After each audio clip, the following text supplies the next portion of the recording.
Hello and welcome to How to Play Chinese Checkers, presented by GatherTogetherGames.com.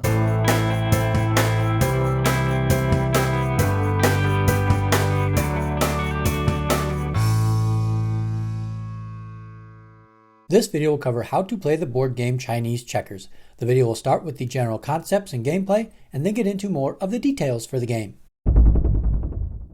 Chinese checkers can be played with 2 to 6 players. Each player will choose a peg color to be in the game. Each player has 10 pegs starting in one of the outside triangles.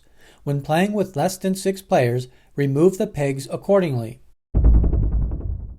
The object of the game is to move all your pegs to the opposite triangle across from your starting position. Player 1 begins the game by making the first move. A peg can move one space into an adjacent hole if open. A jump move can also be made by jumping an adjacent peg when there is an open hole on the other side. Players take turns moving one peg at a time.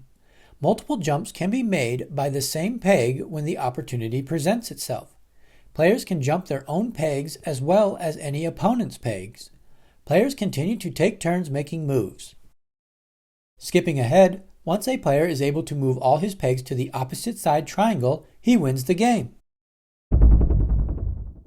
A player can jump into another player's triangle during a turn, but must be able to make another jump out of the triangle before the move is over. If one player is blocking another from winning the game by not moving a peg from his starting triangle, the player can win by swapping his peg for the blocking peg when no other advancing move can be made. No peg is ever removed from the board. That wraps up how to play Chinese checkers. If you found this video helpful, give it a thumbs up and get more game tutorials by subscribing to our channel, Gather Together Games. Thanks for watching.